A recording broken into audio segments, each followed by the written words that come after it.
Assalamualaikum warahmatullahi wabarakatuh. Selamat siang teman-teman semua. Semoga kita semua selalu senantiasa dalam keadaan sehat.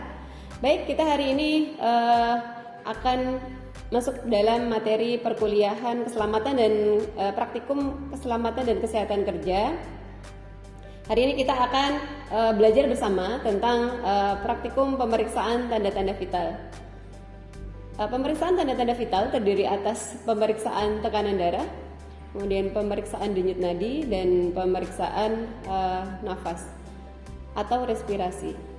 Baik, untuk yang pertama kita akan mengenal terlebih dahulu alat-alat yang akan kita gunakan untuk praktikum pemeriksaan tanda-tanda vital.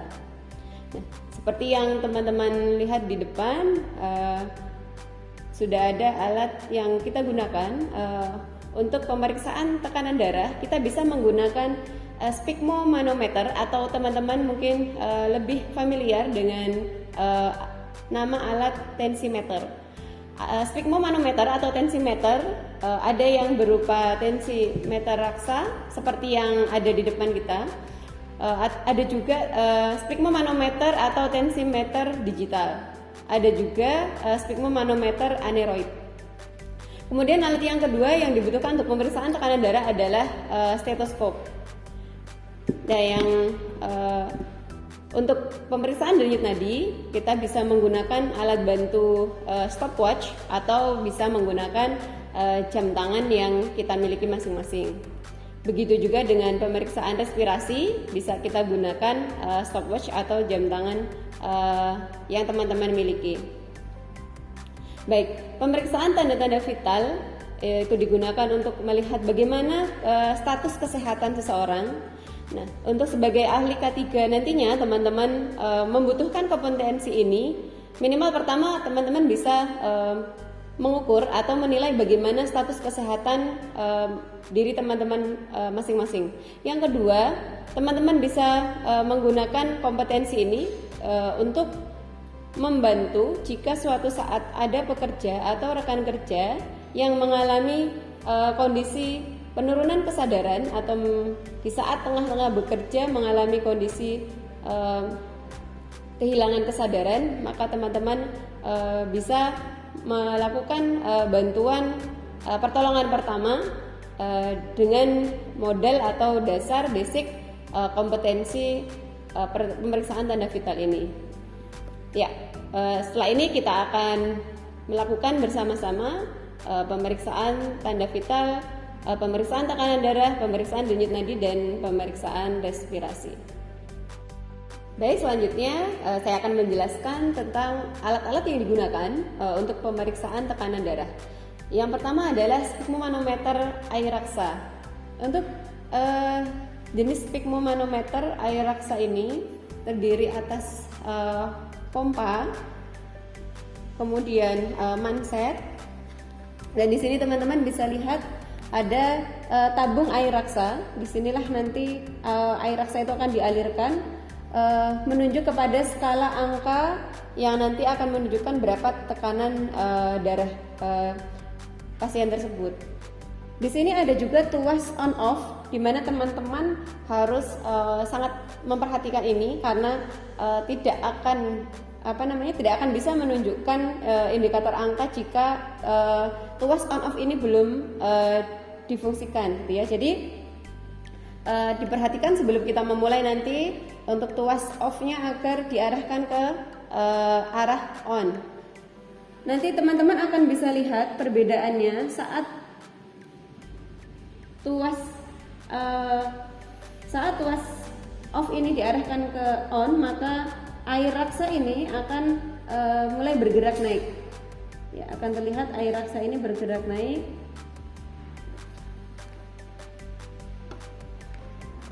Dan saat itu kemudian kita bisa menggunakan sphygmomanometernya. Di dalam pompa terdapat tuas atau putaran keran yang nanti berfungsi untuk mengatur tekanan. untuk kemudian kita bisa menentukan tekanan sistolik dan diastoliknya. Baik, kita akan mulai melakukan pemeriksaan tanda-tanda vital. Kita mulai dengan pemeriksaan denyut nadi. Pemeriksaan denyut nadi, teman-teman bisa lakukan di area yang pertama, di area arteri radialis, yaitu di sekitar pergelangan tangan, atau juga bisa diraba di arteri brachialis di sekitar lengan atas, atau yang terakhir yang biasanya lebih terasa denyutnya lebih kencang atau besar, yaitu di arteri karotis, yaitu di sekitar leher, yaitu di sisi kanan atau kiri leher kita. Nah, baik, kita sudah punya teman di sini, ada Mas Afan. Kita akan periksa denyut nadinya. Yang pertama kita akan ukur denyut nadi di area arteri radialis. Baik, Mas Afan, kita akan ukur denyut nadi tangan yang sebelah kiri Mas Afan ya.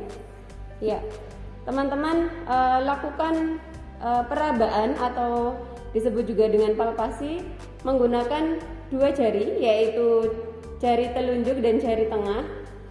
Teman-teman raba di mana ada denyut arteri radialis di sana.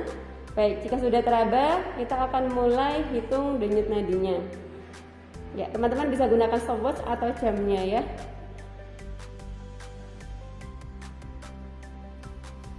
Ya, kita mulai.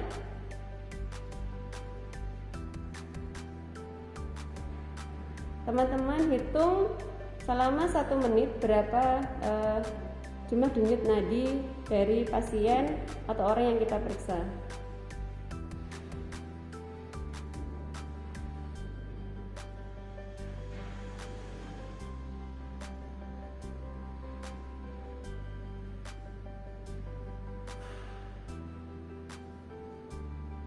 Ya, jika sudah 1 menit, ya teman-teman hitung berapa jumlah yang tadi sudah teman-teman hitung dari denyut nadi yang teraba. Nah, tadi dari Mas Afan ini denyut nadinya 80 kali per menit ya. Jika teman-teman tidak melakukan dalam hitungan 1 menit, teman-teman juga bisa lakukan dalam hitungan per 15 detik. Nanti hasilnya jumlah denyut nadinya bisa teman-teman kalikan 4 ya. Jadi dalam 15 detik berapa jumlah denyut nadi pasien tersebut, kemudian teman-teman kalikan 4. Nah, interpretasinya jika denyut nadi pasien tersebut berkisar sekitar 60 sampai 100 kali per menit, maka masih terhitung dalam denyut nadi normal gitu ya. Jadi denyut nadi Mas Afan tadi termasuk dalam denyut nadi yang normal. Baik, kemudian kita juga bisa lakukan pemeriksaan denyut nadi di area arteri karotis ya. Permisi Mas Afan ya, mohon maaf.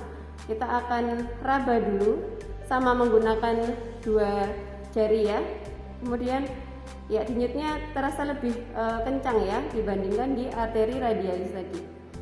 Kemudian teman-teman bisa hitung selama sama seperti tadi selama 1 menit. Ya, kita mulai.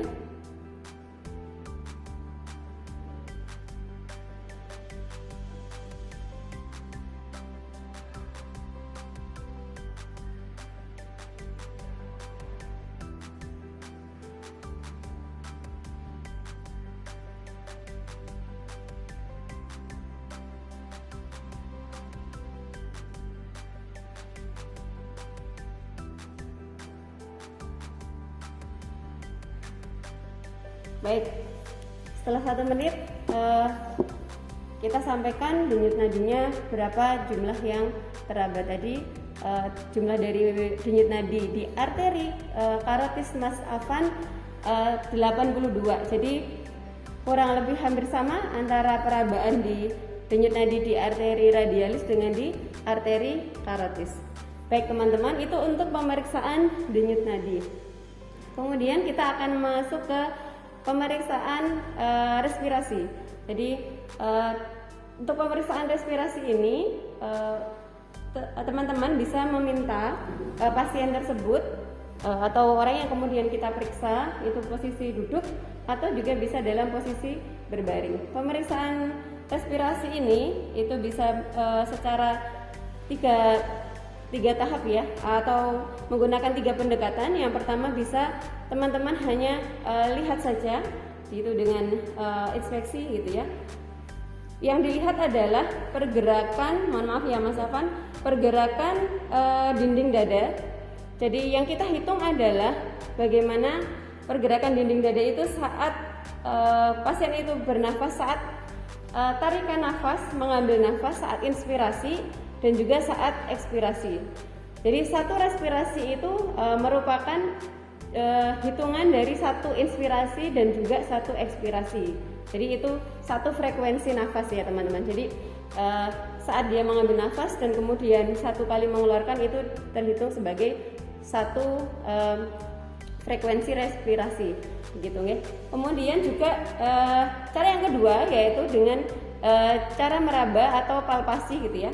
Jadi teman-teman permisi Mas Afan bisa meminta pasien tersebut untuk ya bernafas biasa, kemudian kita bisa melihat pergerakan dadanya, kemudian kita hitung selama 1 menit juga, seperti itu. Kemudian cara yang ketiga bisa menggunakan alat bantu auskultasi, yaitu menggunakan stetoskop.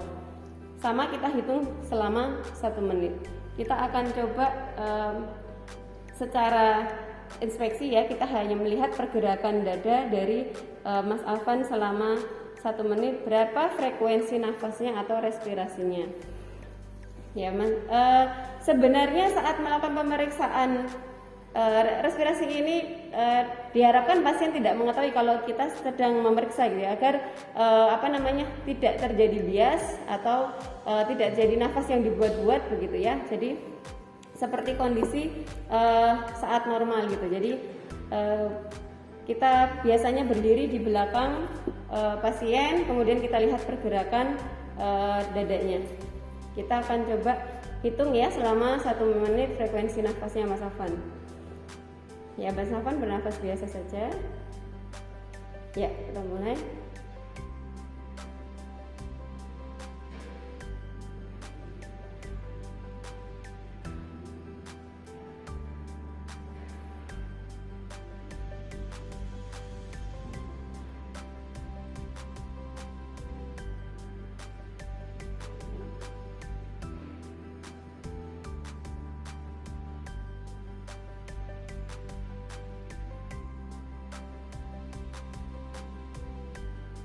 Ya, sudah 1 menit dan ternyata frekuensi nafas atau respirasinya di Mas Afan ini termasuk dalam normal, yaitu berkisar dari frekuensi nafas normal itu berkisar dari 13 sampai dengan 20 kali per menit untuk orang dewasa. Tadi Mas Afan frekuensi nafasnya adalah 15 kali dalam 1 menit, seperti itu.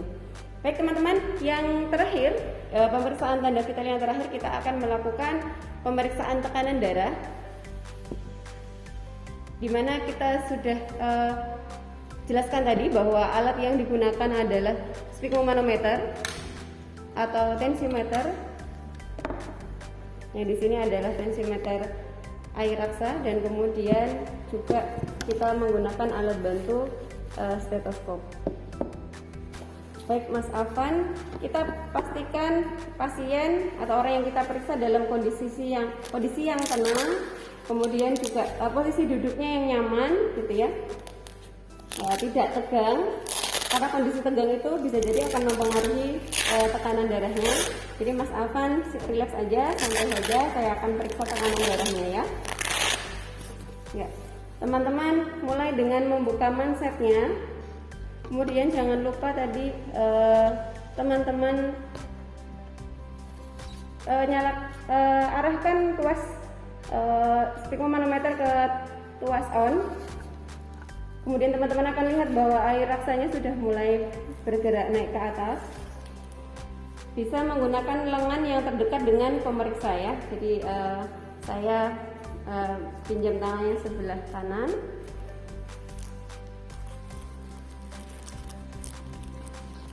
Ya, sudah kencang. Ya, pastikan manset terpasang dengan kencang. Bisa tanyakan kepada pasien. Kemudian tangan dibuka dan tenang saja ya, rileksnya, tidak usah kaku. Stetoskop teman-teman gunakan nanti akan diletakkan di arteri brachialis. Jadi saat teman-teman meletakkan stetoskop ini dilakukan perabaan atau palpasi dulu. Nah, sebelum itu teman-teman harus cermati bahwa stetoskop ini memang sudah siap digunakan ya, dengan teman-teman putar atau tutup bagian badan stetoskop, dan bisa teman-teman cek dengan ketuk-ketuk, dan di yang terpasang, di bagian yang terpasang di telinga teman-teman sudah terdengar suara ya, berarti stetoskop sudah bisa digunakan. Kemudian kita palpasi arteri brachialis. Kemudian detak arteri brachialisnya, kemudian kita letakkan ujung stetoskop di sana ya. Ya. Kemudian pastikan sebelum memompa, posisi pompa, keran pompa sudah terkunci.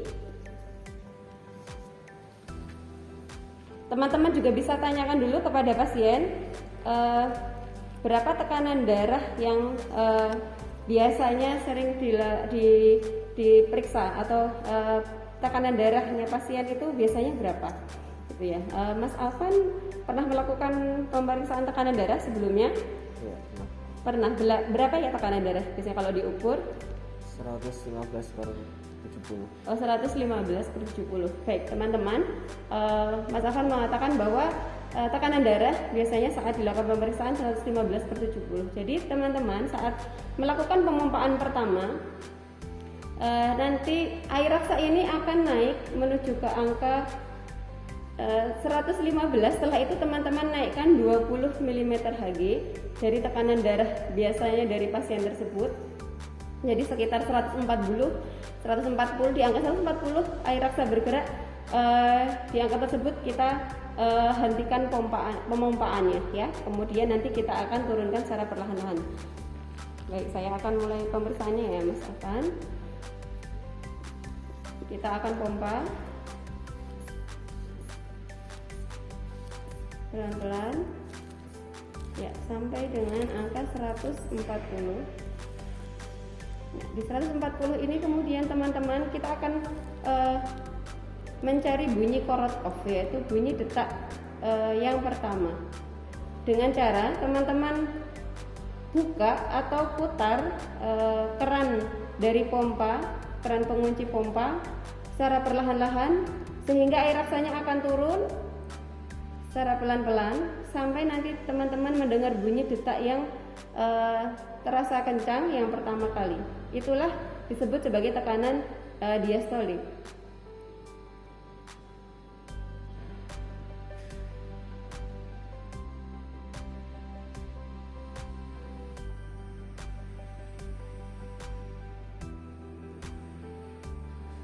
Ya, di angka ini ya sudah terdengar tadi.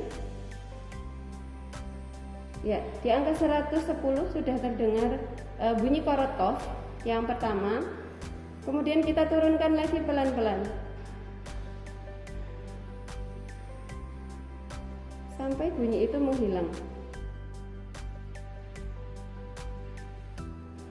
Ya, di angka 70 bunyinya sampai benar-benar hilang. Itulah yang disebut dengan tekanan sistolik, sehingga tekanan darah Mas Afan adalah saat ini 110/70. Ya, tekanan darah ini dipengaruhi oleh banyak hal ya. Jadi saat mungkin kemarin diperiksa dengan hari ini diperiksa bisa jadi berbeda.